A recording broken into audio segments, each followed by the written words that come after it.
Welcome back to the new adventures of the monad. The main reason we have focused on the third, the Lemurian root race, in reasonable detail is because this is where things begin to get interesting in human development. We began to become recognizable in form, and we had the division of the sexes. Add to this the sins of the mindless, and you begin to understand why Darwin never found his missing link. Let us now look at the remaining three subraces. The Baheshards from globes A, B, and C of the moon chain now came into incarnation to help the Manu in founding the fifth, sixth, and seventh subraces. In these later subraces, the Baheshards became kings. King initiates of mythology are not myths after all, and are more accurately portrayed than later histories. A king initiate would gather several people around him, forming a clan, and then would teach this clan some of the arts of civilization. He would direct and help them in the building of a city. One large city was erected under such instructions on what is now the island of Madagascar, and many others were similarly built in other parts of the Lemurian continent. The style of architecture was cyclopean, being impressive by its hugeness. During the long period these civilizations occupied the earth, the physical appearance of the Lemurians was changed. The central eye at the top of the head was retreating as it ceased to function to the interior of the head to form the pineal gland, while the two eyes, one each side of it, were becoming active. The Greek legend of the Cyclops, as previously mentioned, is a tradition from the early Lemurian age. There was a certain degree of domestication of animals, some of these being scaly monsters, almost as unattractive as their masters. Animals of all sorts were eaten raw. Some tribes even supposedly had a taste for human flesh. Creatures similar to our slugs, snails, and worms, however, much larger than their degenerate descendants, were regarded with peculiar flavors as toothsome morsels. Generally speaking, the description of humanity during the third round would fit aptly enough with the humanity of this fifth Lemurian subrace. They had often been spoken of as egg-headed people, from the resemblance of their skull to an egg with a pointed end towards the rear of the head. They still had a receding forehead, and the eyes, as said, were set near the top of the egg. Their skin tone was black or black-brown. The fifth, sixth, and seventh subraces of the Lemurian race were even more human in appearance than their predecessors had been. The following is an abridged description of a Lemurian, given by Ledbetter, of one of the later subraces, probably the fifth. His stature was gigantic, between 12 and 15 feet. His skin was very dark, yellowish-brown. He had a long lower jaw, a strangely flattened face, eyes small but piercing and set curiously far apart, so that he could see sideways as well as in front, while the eye at the back of the head enabled him to see in that direction also. Instead of a forehead, he had a roll of flesh, the head sloping backwards and upwards.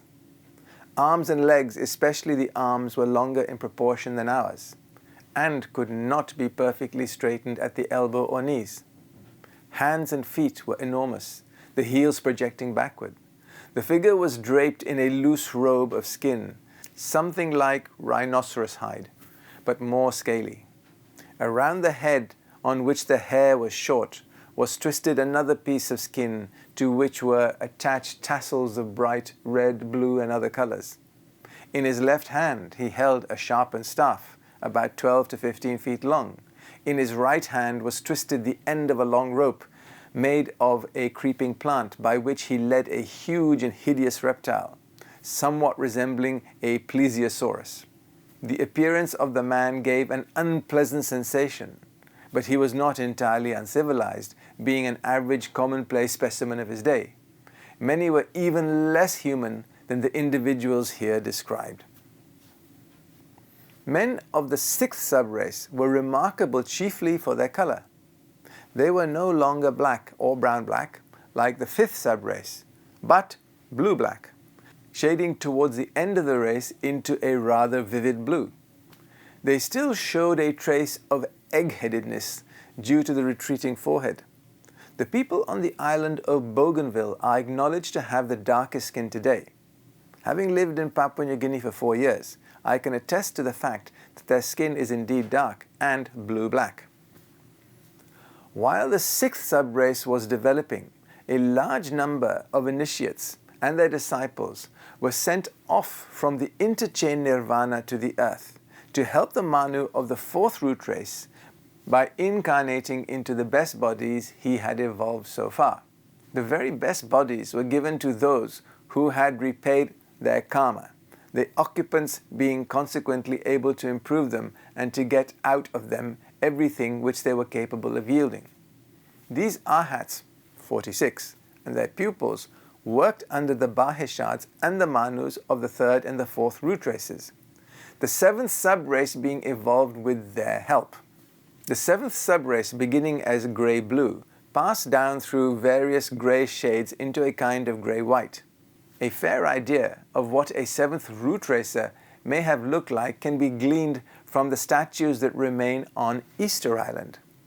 These statues, most of them about 27 feet high and 8 feet across the shoulders, were probably intended to represent both the features and the height of those who carved them, or possibly of their ancestors, for it was probably in the later ages of the Lemurian Atlanteans that these statues were erected. The faces were long and horse-like, the tip of the nose being at first above the center and at the end of the race exactly in the center of a line drawn from the top of the forehead to the chin. Remember, it was mentioned in an earlier presentation that Easter Island was part of the Lemurian continent that was submerged and then re-emerged. The stone heads seen today are the tip of a much larger statue that lies buried.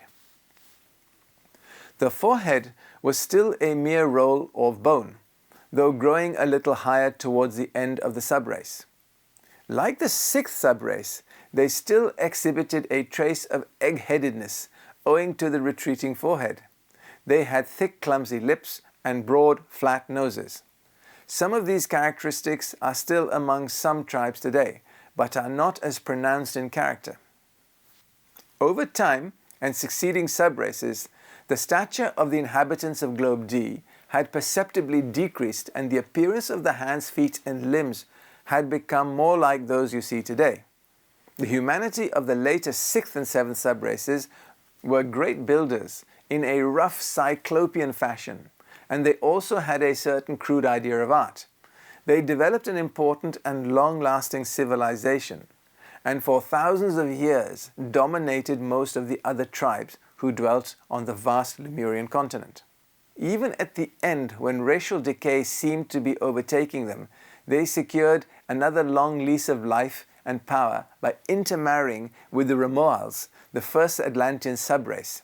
The progeny, while retaining many 3rd root race characteristics, really belonged to the 4th root race, and thus acquired fresh impetus for further development. Their appearance now became not unlike that of some indigenous Americans, except that their skin had a curious bluish tinge that is no longer present in those populations. The first cities were built on an extended mountainous region, which included the present island of Madagascar. Another great city is described in the Secret Doctrine as having been built entirely of blocks of lava. It lay some 167 miles west of the present Easter Island and was subsequently destroyed by a series of volcanic eruptions.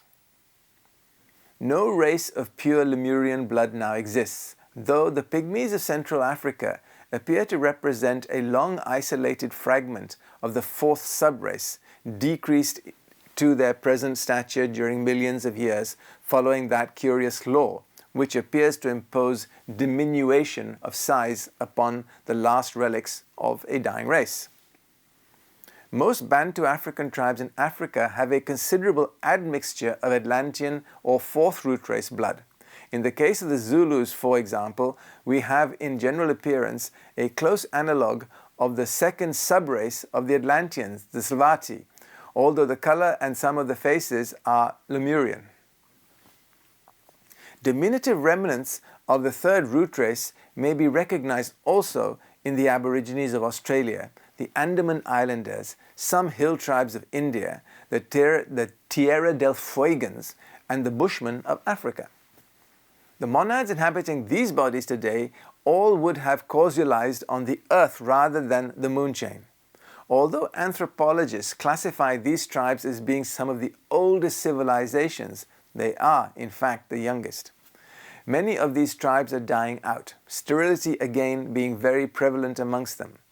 This is a natural process, and these monads are likely to enter an interchain nirvana and become the vanguard of the next chain. There existed in Lemuria a lodge of initiation, but it was not primarily for the benefit of the Lemurians. A few of them that were sufficiently advanced were, it is true, taught by the adept gurus, but the instructions they required was limited to the explanation of a few physical phenomena, such as the movement of the earth around the sun, or the reason for the different appearances which physical objects assumed when viewed alternately by the physical and by the emotional world 48 sight.